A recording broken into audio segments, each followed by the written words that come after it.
Tenemos la oportunidad de recibir al maestro Subarao Kamampati, quien es profesor en la School of Computing and Augmented Intelligence de la Arizona State University, y su trayectoria ha marcado importantes avances en el desarrollo de sistemas inteligentes y en la reflexión ética sobre el uso de ella. Hoy compartirá su visión sobre el estado actual de la investigación con inteligencia artificial en todo el mundo y su impacto social. Así que le damos un fuerte aplauso. Bienvenido, maestro.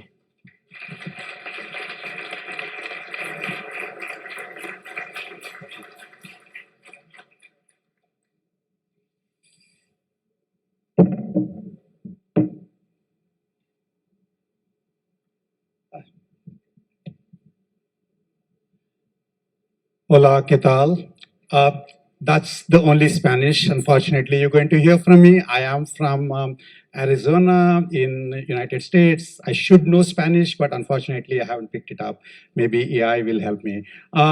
So I'm going to talk to you about the state of AI research. And I'm trying to give you sort of a perspective of how we got here to some extent in terms of what are the main directions and so on. Let's see. Okay, so as you know, here's an interesting joke somebody made that some of the fastest things in the world are cheetah, airplane, speed of light, and people becoming experts in AI. I think a lot of you already have become experts since the morning when we started. I do want to say that I'm not as much of a fast learner. I've actually been in AI for quite a long time. I've been actually working for 40 years, and Romeo Sanchez was my student, and that was in July 2005 when he got his PhD. You do see that I had a lot more hair, and he's become thinner, but I have lost my hair. Okay. So what I'm going to do, let's see, what I'm going to do is like a long agenda, but basically I'm trying to get you to understand how we got here, okay? Let's start thinking about kids. When kids, all of you been kids, have seen kids, and when kids come into the world, they start doing perceptual intelligence. They can look at their mother and say, hi, mama. And then they show emotional intelligence. They can cry, they can laugh, they can do social communicative intelligence. They can work with each other. And then only finally, they start doing math and calculus and go to universities and all that stuff, right? So this is how kids seem to be getting intelligence. Now, AI, as that thing in the beginning showed, AI as a field existed since about 1956. And the interesting thing is, there's been a bunch of things that happened in AI. For example, back in the 80s, there used to be these expert systems. In 90s, our superiority in being chess masters came to an end because Deep Blue won over Kasparov. And then it's only in 2000s and now on, of course, we started doing perceptual tasks. That is the stuff that seeing things and recognizing things and so on. Interestingly, if you notice, if you think of the babies going this way, AI systems went the opposite way. Do you understand that? So they actually did the stuff like calculus and chess way before they could see things, they can read things. And this is actually a worthwhile distinction to understand how AI is actually going about. So, I'm sorry, I don't know why this is moving fast, but so it turns out that to understand this, you have to understand some trends in the technology. First, we went from knowledge-based systems to tacit knowledge tasks. So there are things that we know how to do, but we also know how we are doing it, such as chess. But there are also things like recognizing somebody's face. I recognize the rector because I've been introduced, but I can't explain to you how I recognize him. There is no little thing that I can tell you that he has a picture called rector on his face or any such thing. So these are called tacit knowledge tasks. AI systems used to do explicit knowledge tasks before because we know how to do it and we can program them. Now they've become a lot more better at doing things just from examples, learning how to do things from examples. So this basically means that you have to go from reasoning from specifications to learning from data. Now, if you want to learn from data, I don't know why this happened. So if you want to learn from data, you need to have data, by the way. Okay, and one of the interesting things that you will see is while humanity has been producing data forever, we only figured out how to capture and put it in a usable format much more recently. It's the World Wide Web, it's the cell phones, and all this technology has essentially caught all possible kinds of data that we are producing, which can be used to train these systems. Don't underestimate that. Had we tried to do the kind of things we're doing back in 40s, it wouldn't have worked. And if in fact Sam Altman has all the compute in the world and said, hey guys, why don't you put everything you know onto the web? It's not going to work. We made web to help each other. We started putting our cat's pictures to make our friends jealous. And that data becomes useful for training these systems. The other thing that you want to understand about AI technology is that we went from deep and narrow systems, things that do one thing extremely well, but only that thing, to broad and shallow systems. So for those of you who know some English idioms, like we went from being master of one thing to being a jack of all trades, but not necessarily master of any. That's what we are actually become in terms of AI systems. So for example, the Deep Blue could do chess quite well. It can do the best chess moves, but the joke is that if in fact the auditorium is on fire, it will still think about how to make the next move. That doesn't make any sense. It didn't have much of a broad knowledge. On the other hand, current systems have quite good broad knowledge, and one of the interesting questions has been how to make them deeper, as we'll see. LLMs actually are very broad, but not particularly deep, as you will see in a minute. The other thing, for those of you who might have a background in machine learning, we went from discriminative classification to generative imagination. To some extent, it's one thing. It's one thing. I don't know why again this happened. It's one thing to actually say, can you see that? Can you recognize this dog? To can you draw a picture of a dog? Those are very different things. Drawing the pictures of the dog means you're imagining the entire distribution of dogs. There are different kinds of dogs. Whereas just seeing one dog and saying that's a dog, it's a discriminative training. And it turns out we have become much better at generative systems. In fact, that's why the word generative AI comes from. LLMs, for example, are generative AI systems. Okay, so LLMs are actually broad and shallow generative systems for language. Why am I talking about LLMs, large language models? Because today, what I would like to try and do, because there's so much going on in AI, one very, very big thing is large language models. How many of you heard of ChatGPT? Pretty much everybody, right? You may have called it something else, but everybody knows about ChatGPT. And so these large language models is what I want you to understand today, and what they can do and what their limitations are. Because limitations are important, because if you're doing research, it's all about what we can't do that we can do better tomorrow. Okay, so we'll focus on the capabilities and the limitations of LLMs. I'm not necessarily going to go into too many technical details, because I have suddenly realized that you're not just computer science PhD students here. It's a very interdisciplinary audience. So I will try to get you to understand in broad outlines what are important things. I do want to say that those of you who actually are computer science PhD students are people who want to do research in AI. You might be interested in other things that I have on the YouTube, including this long list of the 3 lectures on planning and reasoning abilities of LLMs. That's a lot more technical thing that would be interesting for people with computer science background. One other thing I want to say is, although I mostly will be talking about the research directions, I have spent a bunch of time, because during my lifetime, suddenly AI became, all my colleagues used to say, why the heck are you doing AI? That's not interesting. Let's do databases, let's do something else. And they are now apparently are all doing AI, because there's nothing else but AI suddenly. And so partly I try to explain what's going on in AI to general audience. So I have written a bunch of these kinds of articles that may be of interest to some people. And so, for example, this is actually very useful for people if you want to, after this talk, beauty, lies, and ChatGPT, welcome to the post-truth world. It's a way of understanding ChatGPT style systems for somebody who doesn't have too much technical background, but still need to understand what's going on here.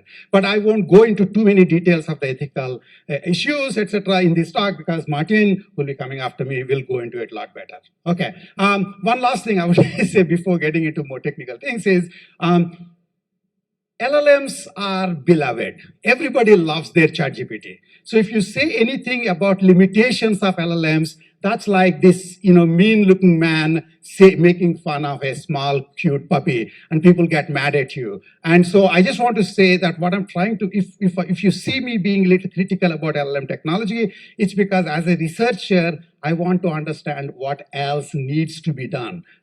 If I'm a commercial industry guy, I would be just doing the hype about, wow, this is what you can do right now. But I also want to understand what else needs to be done. So that's basically the interesting thing. So skepticism is a soft inductive bias for science. In science, you have to be skeptical about claims in general.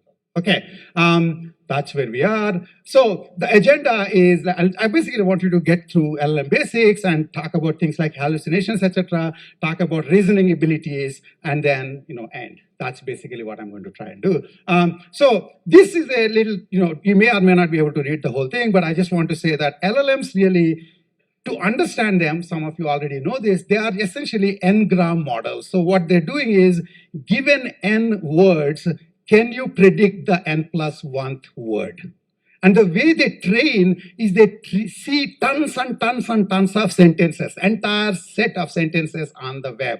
And then they try to train themselves with respect to these sentences. Now you need to give an example of these sentences. So I came up with this. Tigres can always outwit CF Monterrey in football, which I'm told you guys will agree. So essentially, this is a sentence. Imagine you're trying to train yourself with this sentence with LLM. It's basically starting with Tigres and then trying to predict the next word. And then Tigres can and trying to predict the next word. And every time it predicts, it knows what the next word is really supposed to be. So for example, it says, Tigres can always roar it may have actually, after seeing Tigres can always, it may have predicted roar. That's a reasonable thing to say, tigers roar, right? But what you really want to say in this sentence is tigers right now are outwitting CF Monterrey, those guys who can't play as well, apparently. And so the error is outwit minus roar. And this error needs to be back propagated into the system so that the next time around, it won't make this error. This is basically what is done. Okay. Now, of course, what is outwit minus roar? There are two words. What is the difference between words? 4 minus 3, but what is outwit minus roar? It turns out that underneath the hood, all these systems essentially think of all words as points in a high-dimensional space. Euclidean space, which is 3-dimensional. These may be 7,000 dimensional spaces, for example.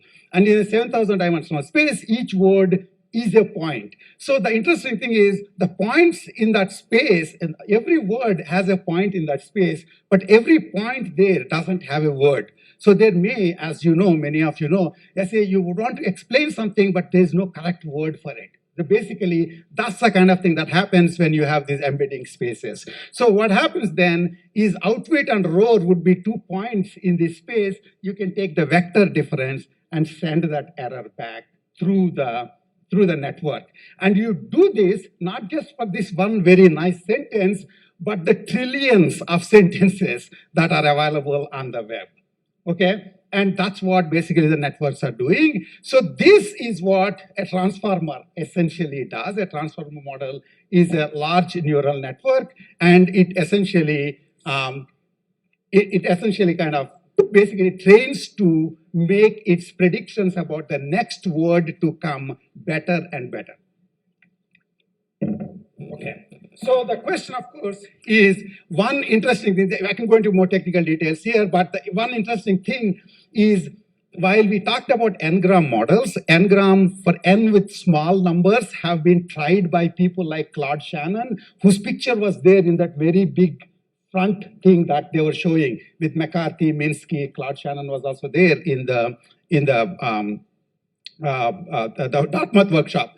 What is interesting is even for something as simple as ChatGPT 3, which is 2 years back, which is an eternity back, 2023, it basically takes given 3,000 words. What is the next word?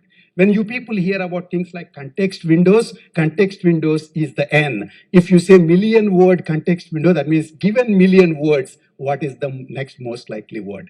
And that changes things. That becomes a much bigger, more technically challenging thing about predicting those words. And we have very little intuitions about that as to how that works. So one other thing I want you to mention is that everybody thinks that transformers are some kind of a neural networks, and those of you who know something about neural networks might think, oh, I'm sure it looks something like that. It has a bunch of things with like weights, etc., and links.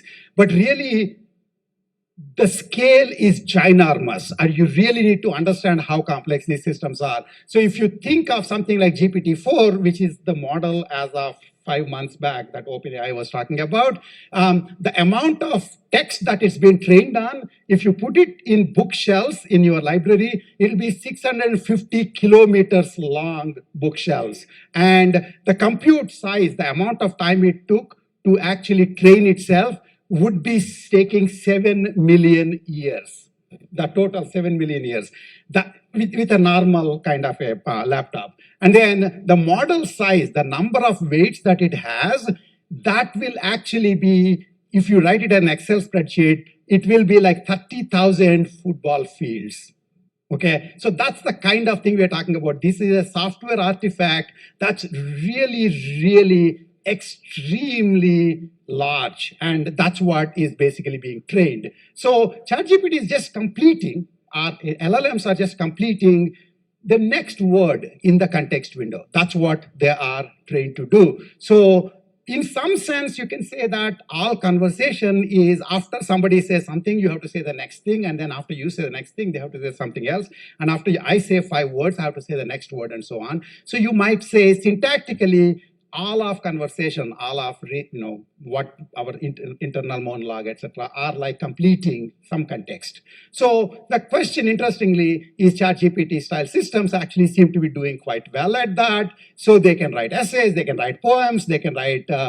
They can explain to you anything about what you might be ailing from, all sorts of things, and all of them they do in beautiful style. If you ask why do I have a little mole, they will give very nice medical explanation. Now, one problem, of course, which we'll see in a minute, is they may very well have made up that medical explanation. And for you, you don't know anything. You're not a doctor. I mean, unless you're a medical doctor, you don't know what it's saying. It looks like doctor speaking. And so the style kind of makes you think it must know what it's talking about.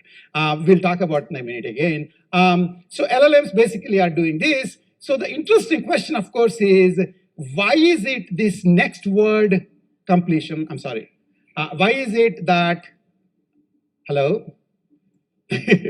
The next word completion that we talked about, why is it that the next word completion actually works so well? Why is it that the things, the completions it's making are so nice to read, and they look almost as if it talks the correct stuff, right? And the interesting thing is, as I'm here to say, as somebody who is working in AI, we don't really know. We don't actually know why large language models work in a true sense. So in some sense, AI has become an ersatz natural science. We build these humongous models, poke them, see what they do, and try to understand something about their inner working. It's almost like zoologists trying to find some new animal, poke it to see what it does. That's the beginning. That's where we are currently in terms of understanding LLMs. But they're still very useful. One other thing I want you to understand is LLMs should be compared to things like search engines and databases so that you have a good idea of what they're actually able to do. Databases basically will never make up stuff. You put stuff in databases, they will give you that stuff out if you ask a query. So databases never make stuff up, but they don't make new things either. Retrieval in information retrieval systems, that's an area that's very well known in computer science. Information retrieval systems, what they do is they essentially give a bunch of queries. They will give you all the documents that are potentially relevant to those keyword queries. This is what search engines do. This is what Google was trying to do before ChatGPT came along. What ChatGPT does is if you give it a query, which is some sort of token, some sequence of words, it will try to write the next how many number of words that you want. So in some sense, it's not retrieving anything that's been stored. It's actually making it up as after the query. And the way it is making it up is it's actually sampling the text from the amount of the text that it's been trained on. So it's like learning the distribution of the text, and you're sort of learning the style of the text it's been trained on, and it's able to generate text in that correct style. Okay, and the problem, of course, is when is style connected to correctness? Sometimes it is, sometimes it isn't. We all know this, that the guy who speaks with good accent in Spanish or English might know what they are talking about. Sometimes that's true. Maybe they have gone to UANL and so they know how to speak well. And also they know a few things. Sometimes they just figured out how to do the style right, but not the content. And this becomes an important issue in LLMs. One other thing is the word hallucination has been used quite a bit. How many of you heard of hallucinations with respect to AI systems? Hallucination essentially is as if sometimes large language models make up stuff. I want you to think of it as large language models always make up stuff. Sometimes what they say happens to be correct. Do you understand what I'm saying? It's a very useful way to think about what large language models do. They're always hallucinating. They're basically picking the next words from the same distribution. And if that happens to be the correct answer, you say, yeah, that looks like the right thing. So in fact, when New York Times asked me one time last year, I basically said, if I don't know the answer to your question already, I won't give it to one of these systems because I can't be sure whether the answer is right or wrong. Unlike Google, which will say, here is a document that has the answer. And if the document comes from National Institute of Health or some scientific organization, I might trust it. So if you don't know the answer, you just assume that what a machine said is right, as long as it's in the good style. And that is something that you need to be careful about. So the other thing, I'll get back to this later. So the other thing that I really want you to think of in terms of large language models is this trade-off between style versus content and form versus factuality. One of the things for humans has always been that style was actually harder for us. I did try to learn Spanish for a little while, and then I could never speak like you guys. I would just make these broken Spanish words. It's the style, the fluid style that people speak with. I never really got it. So we always assumed that style is hard, content is easy. Okay? But it turns out that with LLMs, style is easy, content is hard. And the reason is style is a distributional property. It is about all the types, it's sort of a distribution of how people speak. Content is, did the specific answer they give, is it correct for my question? Those are two very different issues. And in general, in LLMs, the people confuse style with content. And you need to be very careful about that. Whenever you hear about worries about LLMs, it all corresponds to style versus content confusions. Okay, so of course you have these sorts of things. These are already old, they're newer ones. ChatGPT invented a sexual harassment scandal and named a real law professor as the accused. You might say law professors deserve it, but really, do you want things like this to happen? And there have been cases where lawyers will make ChatGPT write their case summation, and the ChatGPT invents cases.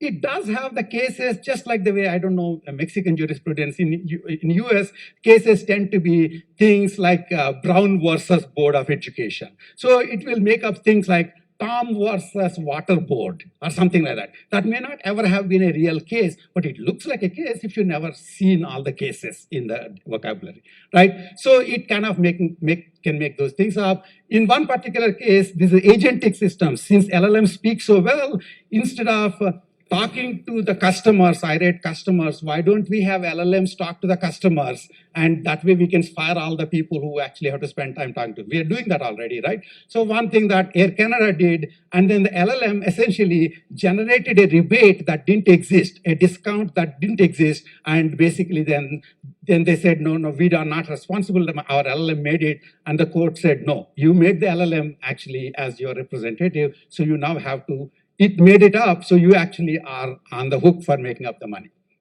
Okay, so that's about LLMs and style and content, facts versus factuality, form versus factuality. Now, I want to talk a little about how are people trying to improve factuality. So we get style easy. How do we improve correctness and factuality? What are the things that people have been doing? And then two large ideas, again, this is a busy slide, but I'll try to explain to you. The two large ideas are, one is what's called in-context learning, where you try to make the prompt in the right way such that the completion of the prompt will actually be the correct answer. It's like, you didn't ask the question right. That's why I gave the wrong answer. If you ask the question in slightly different words, I will give a completion, which then winds up being the correct answer. To some extent, you're throwing the ball into the court of the guy who's asking the question. Okay, but that's basically what happens in the prompting techniques. So one nice thing about prompting techniques is once the LLM has already been trained, the prompting techniques are not changing the LLM itself. You are essentially just giving additional tokens with respect to which the completions are being generated by the LLM. So they're cheap, and in fact, if you played with ChatGPT, that's exactly what it's doing. And if you have seen things like sycophantic behaviors about ChatGPT, or things where it starts saying, yeah, you're right, etc., it's basically, it's like at some point of time, it starts saying, whatever you say, I will agree with you. I want to make you happy to some extent.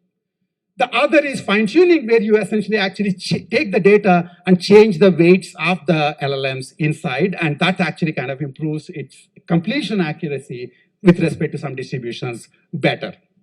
One thing that you want to talk about is when people basically say, no, ChatGPT is always correct for me because it gave the wrong answer, I kept asking it more times and it gave the right answer. And that is, I don't know how many of you know of Clever Hands. There used to be a horse in Germany back before AI, back before computers, which apparently can do arithmetic. Horses doing arithmetic is very important. So you say 9 plus 4, it will actually stomp its hoof exactly 13 times. And so this guy who owned the horse will taking the horse from place to place and making money by actually exhibiting the horse.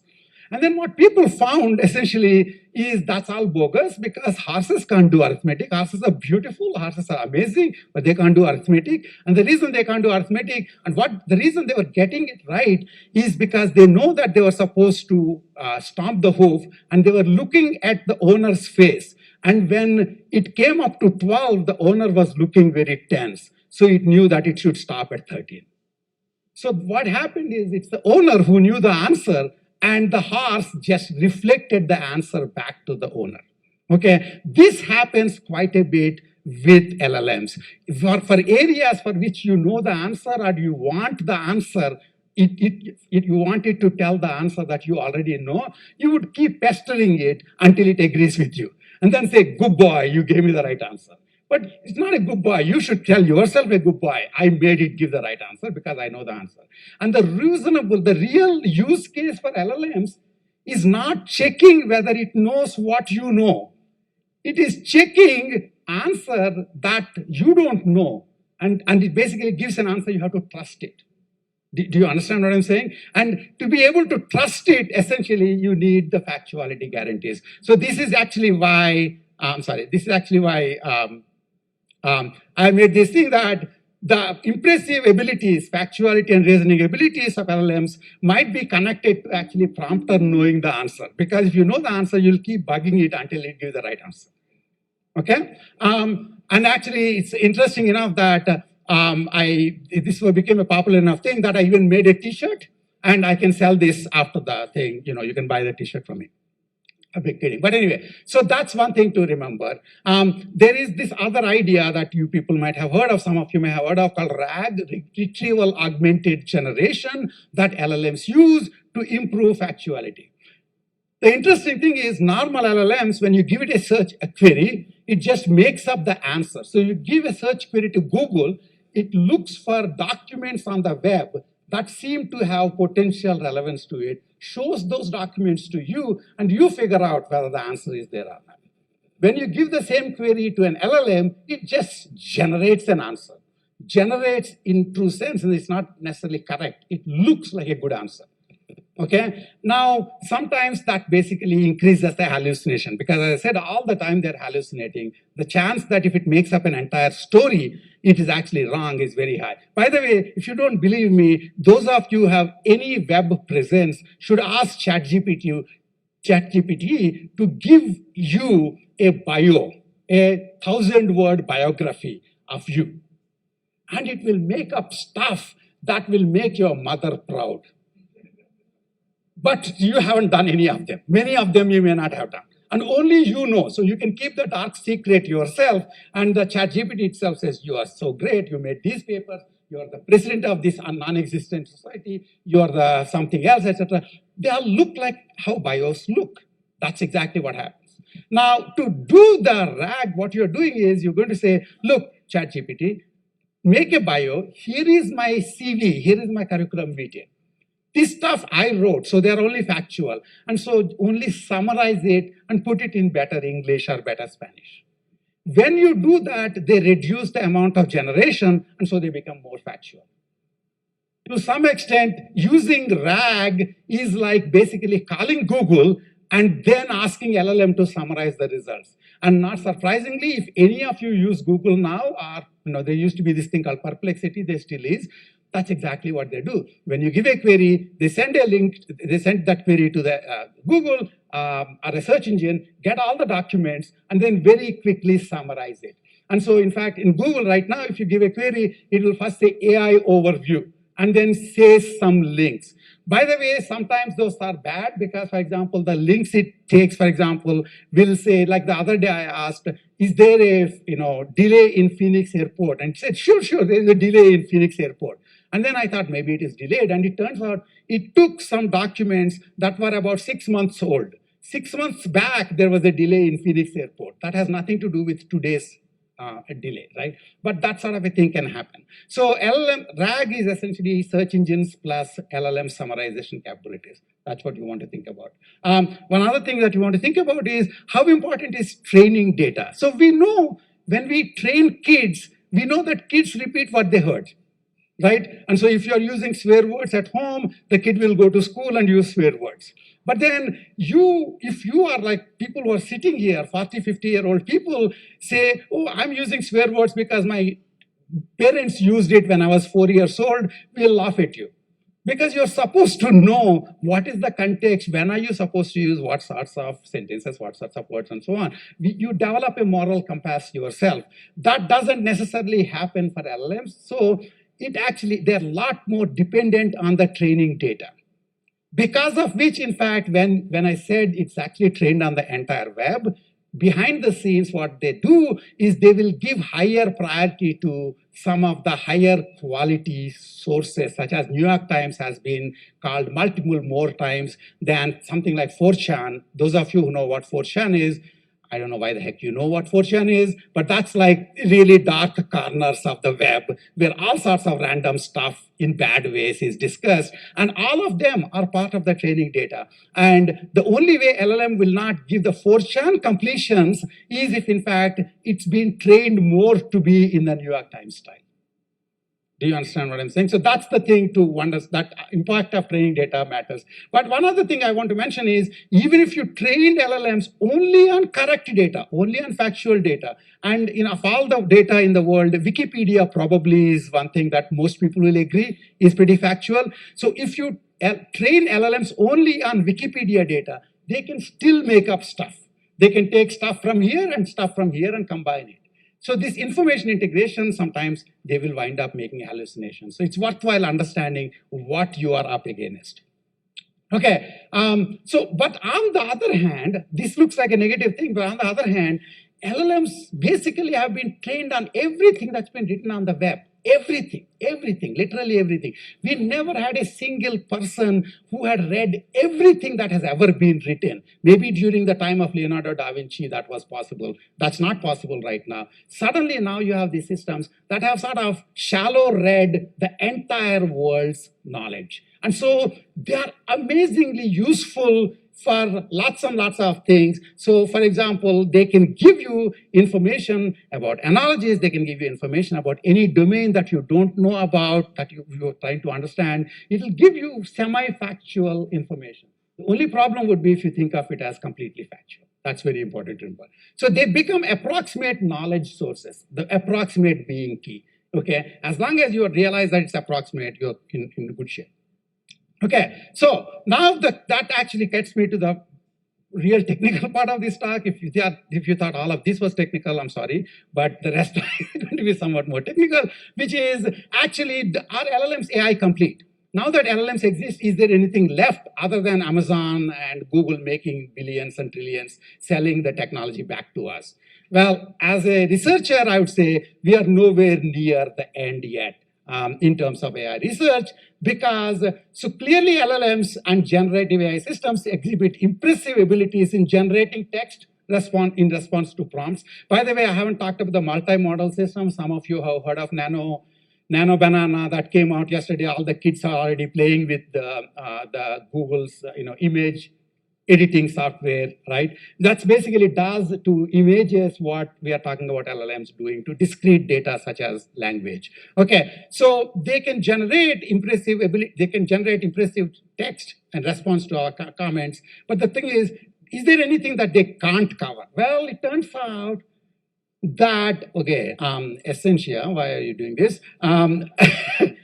What we can't cover is basically lots and lots of things like reasoning and planning, etc. Standard LLMs couldn't cover it. We are doing better now, but standard LLMs like ChatGPT, GPT-4 couldn't do it well at all. And so we will talk about how, but then basically even researchers assumed, my God, they're doing a completion for anything. They must be doing planning, they must be doing reasoning, etc. So in my group, we actually have been doing work showing that all of that was wrong, that the people assuming that they were doing planning and reasoning was actually wrong. And they started that, things started changing only recently. One other thing I want you to know here when I'm here is essentially what can't LLMs really do? One of the things is planning and reasoning, but they are becoming better a little bit. We'll talk about in a minute. But in general, think of it as LLMs actually, search engines get information retrieval. LLMs do information integration. Basically, in effect, they're generating text with respect to your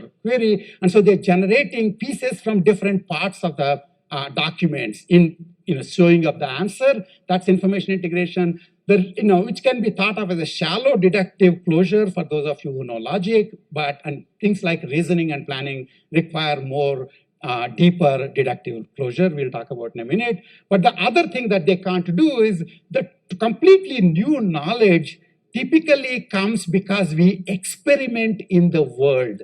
We have a hypothesis, we go out and do experiment in the world. LLMs don't yet have hands and feet. Okay, they don't actually do effectors. They have no effectors and sensors yet. They're only sensing most of the time is essentially this context. And so that is one part. The new discoveries, when you hear LLMs, AI probably will, but LLMs can do discoveries. Scientists don't have hope. No, scientists still have a lot of hope because the only probably mathematics, which is actually mostly in the deductive closure with respect to modulo Gödel's incompleteness theorem, for those of you who understand what I'm saying, is basically purely deductive discipline. Everything else actually requires experimenting in the world, and that's something that they cannot do. Okay, so moving along. So LLMs actually, I said, cannot plan. This is sort of, actual stuff from our research, but I'll go very quickly. So imagine what a simple planning stuff that Romeo was doing in his thesis, gazillion years back, is if I put a bunch of blocks, named blocks on the table, I want you to arrange them in a different pattern. And that might involve picking up the block, putting on another block, etc. So to create stacks. Kids play with this. LLMs actually fail.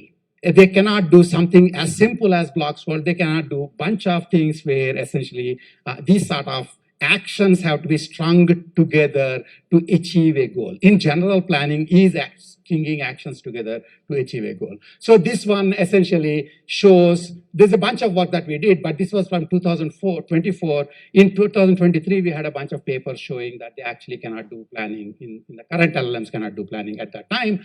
And that was actually, Jan LeCun was surprised and actually was pushing that message out across. So now, one thing is you'll see that sometimes they're actually becoming better on the blocks world. It started from 11.3 here, but it's becoming 57.6 accuracy. It's kind of improving even before the current LLMs. So one question, if LLMs actually become better, one thing you have to ask yourself is it that they learned to reason or did they memorize more stuff? Memory effect cannot be removed for something. You actually know this when you ask a student a question to see whether they can reason. And before they came into your room, their friends told you, oh, Romeo asked this question all the time and here is the answer. So the student will give the answer. That doesn't tell you that they can reason. That tells you that they prepared for the interview, right? And so LLMs are always preparing for the interview, my friends. And so one way to stop this is ask questions about which they probably didn't see it in their training data. That's actually very hard because LLMs have been trained on everything on the web. So what we had to do is take something simple as blocks world in our case, and I'm just giving you the reason and as an example because that way you'll know what you can do to catch them in the act. We made it something called mystery blocks world. So the blocks world says picking up a block, unstacking, putting down. And this mystery blocks world changes the words. So instead of picking up, I'll say attack. Instead of unstacking, I say feast. Instead of putting down, I'll say succumb. Okay, these English words have different meaning. You can also use random strings, but logically they're exactly the same planning problem and you should be able to solve it. There's no difference in terms of solving these problems. And yet the moment you do this, they actually die pretty badly. Let me see if I can go back. Okay, so you can see that there are like mostly zeros. I'm sorry. You can see that they are mostly zeros in the mystery blocks world, right? Because they couldn't use their memory to solve the problem. They actually had to reason on demand. Okay, I mean, from your perspective, it doesn't matter if in fact it knows the answer to your question, it'll be fine. But the more interesting question in terms of AI is, you may have to do multiple steps of reasoning, and are they able to do that? And that is something that they're unable to do, is what we showed. And then one of the other things is, again, for those of you who know something in LLMs research, there are these ideas like chain of thought, react, fine-tuning, etc., which are very well-known ideas, very well-cited ideas. It turns out they don't generalize for very well to reasoning tasks. And the way to understand this is actually this very simple thing. So I'll tell you a simple problem to all of you. And even though it's like, suddenly in the middle of the morning, you can answer this. So I give you 3 words. You're supposed to pick the last letter of each of the words and make a string. That's it. That's called last letter concatenation. And once I tell you this, now you can do the 3 words, 5 words, 15 words, 10,000 words because you understood the principle. With LLMs, if you tell them how to do last letter concatenation for 2 and 4 letters, it does well there. And then as the number of words increase, it just dies. That tells you essentially that they're not learning the algorithm, they're learning to complete without having learned the algorithm. And so that, if you are in this part of the world, if you only care about 6 to 7 letter, 6 through 7 word last letter concatenation problems, you'll be fine.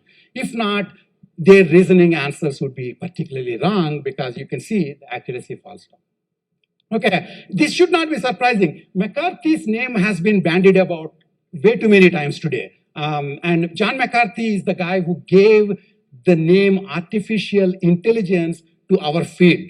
And there's an interesting story as to why he called it that. There was actually another area called cybernetics, and he couldn't get along with the guy who was doing cybernetics, so he wanted to have a different name. And so he called it artificial intelligence, and that stuck. And what he basically said is the point of AI is to be able to take advice. And taking advice and taking advice in a deep sense is really as hard as full intelligence. And in general, it should not be surprising because that LLMs can't do this. So there's actually a capitalist proverb that says, give a man fish, feed him for a day, and teach a man how to fish, feed him for life. If the LLM is a man, then you have to give 2 fish and feed it for 2 days, 3 fish and feed it for 3 days, 4 fish, how to do 4 fish and feed it for 4 days, etc. That's not particularly interesting. It's just as bad as actually feeding the LLM all the time. Okay? But on the other hand, in general, people assume that LLMs can do planning and reasoning well. And this is again the papers that were written before us, which are probably quite well cited. And the reason, it's always useful to understand why people are making wrong statements. Don't assume they are malicious, assume they're ignorant and try to figure out what's they're missing, right? And so one idea is in planning in general, to be able to do planning, you need to have planning knowledge, actions, preconditions, old examples, general recipes, etc., and the ability to make sure that the actions you put together don't get into each other's way. There are no interactions between the actions. Okay? LLMs are amazingly good at the planning knowledge. They're bad at making sure that there are no problems. All of you think, by the way, that this particular meeting is going seamlessly because the president, who is to be sitting here, the rector, and Romeo had the high-level vision. But the reason this is actually working without major problems is all these other people made sure that the logistics are working correctly and that there is no actual interactions, things like, suddenly electricity power cut during the time, etc., etc. So my joke is, you can ask LLM to give you a wedding plan, and it'll give you a wedding plan. Please don't get married with it. Because it's not a great wedding plan. It looks amazing. It just looks like every other wedding plan. But logistics, making sure that the ring is at the right place, making sure that there are actually chairs for people to sit, etc., those things it will fail. And that winds up being important. So actually, there is a technical way of showing this too in Bloxworld, that if you remove, delete lists and preconditions, actually LLMs start doing Bloxworld much better. That's because there's no planning left anymore. It's just concatenation of subplans, and that winds up being easy for them. I don't know, some of you may have heard this woman saying, the biggest problem with AI is that I want AI to do my laundry and dishes so that I can do art and writing, but not for the AI to do my art and writing so that I'm stuck with doing dishes. And from the planning perspective, it's the same thing. You want your high-level wedding plan to be left to you so that LLM does the low-level thing. Right now, LLM does the high-level wedding plan, and you still have to make sure that the low-level thing. And this is something that you need to understand. That's why planning is still important. So in the background of this, you have to be careful about the understanding of what happens with the agentic systems, because if you put LLMs onto the real world, and if the actions have interactions, there are no guarantees that things will be safe. So unsafe conditions can arise just from that perspective. I'll actually skip over this. I'll come back to this later. So 2 things that I'll say before ending is, so it turns out that all of that is true for standard LLMs up to GPT-4. Starting about September last year, things have started changing a bit. And how would you change a bit that they can do planning? And I'll give you 2 simple ideas, and that's pretty much what wind up getting done. One idea is, if LLM can generate a whole bunch of things that look like a plan, and you have a verifier in the loop that checks if that's the correct plan or not, then this generate and test will give you the correct plan. You're doing this when you are playing with ChatGPT for a question for which you know the answer. It gives an answer. You say, try it again. Here is a different thing. Try it again, etc. Except instead of you, I'm going to put an automated verifiers into the loop, and they will actually criticize the LLM's responses, and they can back prompt. This stuff has been called test time scaling. So you're actually not just giving what comes to your mind, you're actually doing some additional thinking during the reasoning process after the user asks the question. Test time scaling works. This is our paper on LLM modulo. It actually improves performance quite a bit. Let's see. It improves performance on the planning problems quite a bit. But then, and then in fact, it's not using existing planners, it's only using the verifiers of Essentia. It's using verifiers mostly, And the verifiers essentially are more easily available and more composable than planners. But there's a bunch of more technical things I won't go into. LLMs actually cannot self-verify themselves, so you need to have external verifiers, but they can be good self-critics. This is like a robot behavior, all of which achieve goals, but there is something wrong about them, and LLMs are better at spotting. For example, here, I asked the robot to give me a pair of scissors. It's giving a pair of scissors, but the last thing you would want a robot to giving you scissors is with the pointy end towards you, because you have no idea how they're going to poke you with this. And so there are style considerations about good plans, and they capture the style considerations better. And so that is something that we can do with LLMs. Okay. The other thing, if I can get there, the other thing is, wow. The other guy among the McCarthy, Minsky, and Simon and Newell were the people who were in the original Dartmouth conference, which gave the name AI. And Minsky, one of the interesting things he said is intelligence is integrating test part of generate test into the generate part. So what I was telling you earlier was it generates an answer, a verifier checks if it's right or wrong, and then it can take time, and the users are notoriously impatient. They have to wait until this stuff is done. Test time scaling actually pushes the costs to the users right now.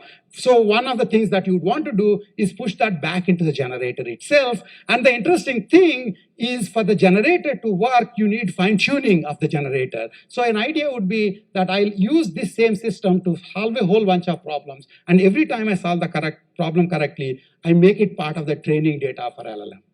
This has become what has been called the post-training for LLMs, RL-based post-training for LLMs. So post-training approaches, what they basically do is they generate a huge number of synthetic planning problems, try to solve them correctly with respect to things like LLM modulo or various types of approaches. And when they get the correct answer finally, that becomes part of the data that they can fine-tune the LLM so that the LLM will actually provide more correct answers. And this winds up actually being a reasonable idea. It takes a significant amount of time to do this. But the way to understand what is happening there is it slowly, laboriously picks the information that the verifier has into the generator incrementally. So it learns Essentia. Okay.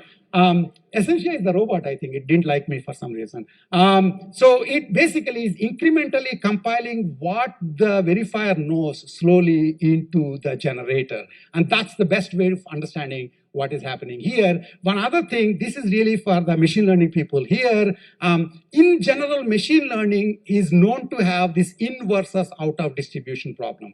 If you've been trained to spot, let's say, fraudulent credit card transactions in US, that may or may not work in Mexico, because the fraudulent transactions might be coming from a different distribution. And so in general, how does the LLM, how does the learner work on out of distribution cases has always been a problem in machine learning. In general, the answer LLMs have come up with is, hey, what do you mean out of distribution? Just give that stuff also. I'll train myself. So everything becomes in distribution. So I'll throw in the Mexico data also, so that then I will actually now both have US and the Mexico data, etc. This has been the way they actually have improved performance in general. But unfortunately, it doesn't work for reasoning, because reasoning, something like as simple as last letter concatenation, there is no limit to the number of last letter concatenation instances. There's 10-word instances, 20-word instances, 30-word instances, 10,000-word instances, and trillion-word instances, all of which are different.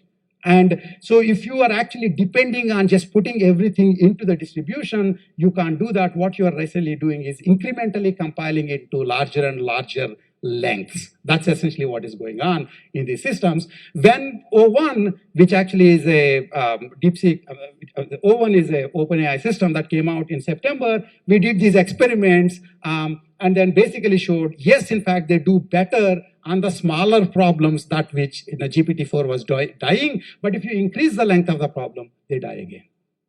The same thing, okay? We did this back in September, and it turns out Apple guys redid this 2 months back, and that became a lot bigger thing because people didn't expect this to happen, because people tend to assume that reasoning is solved. And so in fact, New York Times, when they wrote the article, they made sure that we did this first. So we actually showed that reasoning is being incrementally compiled.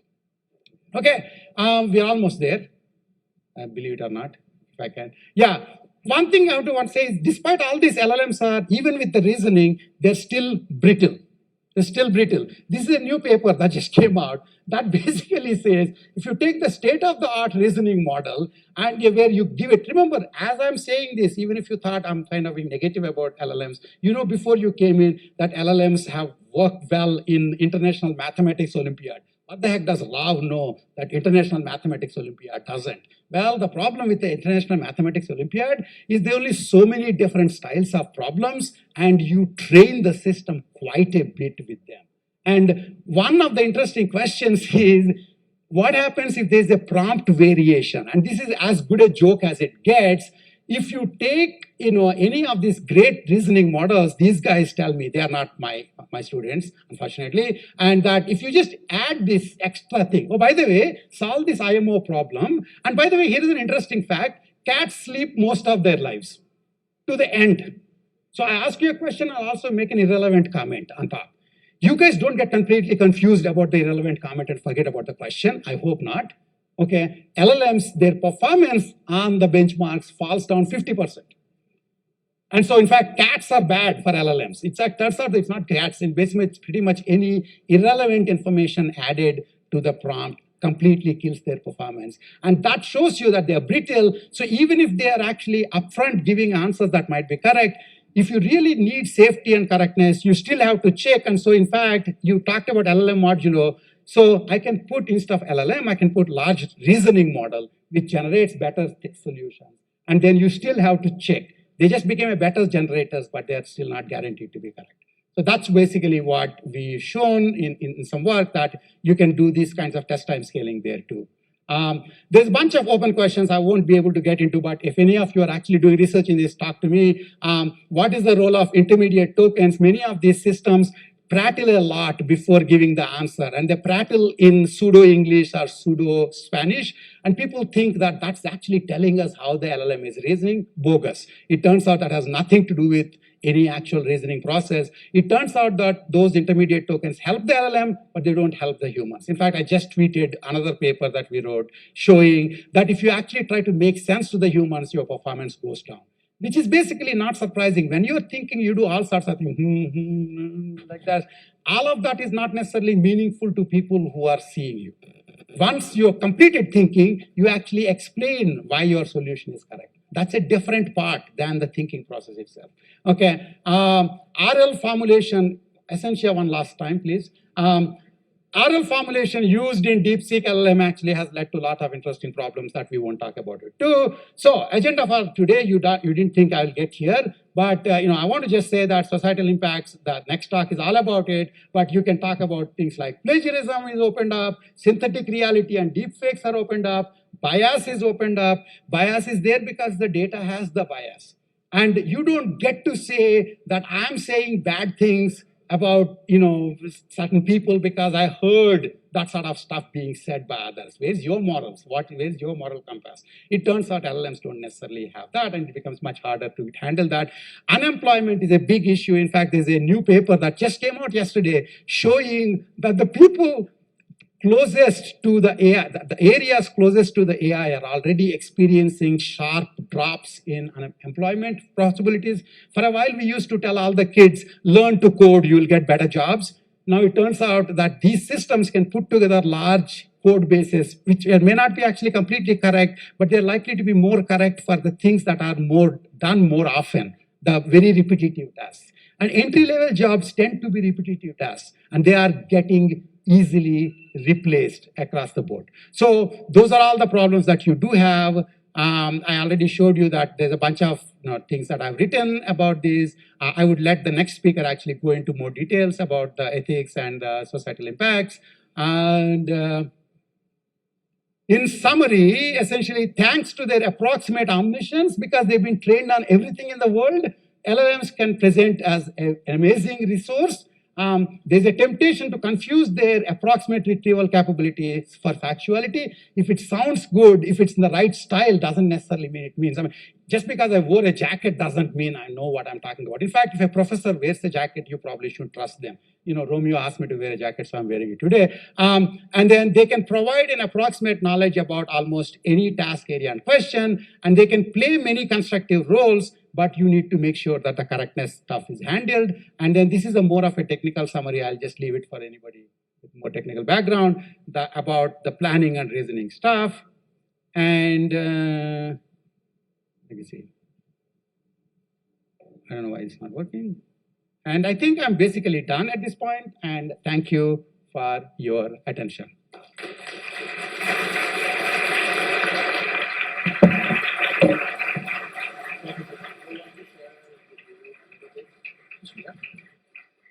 Perfecto, pues una vez más, por favor, aplauso al profesor Subarao, quien hoy nos compartió justo su visión a través de esta inspiradora conferencia State of AI Research. Y para darle su reconocimiento, quiero llamar al doctor Jaime Castillo Elizondo, secretario académico, a que, bueno, también el doctor, más bien Mario Alberto Garza Castillo, secretario general. Por favor, a los dos, bienvenidos. Por acá está. Y ahí también para ponernos en la fotografía. Por favor, gracias.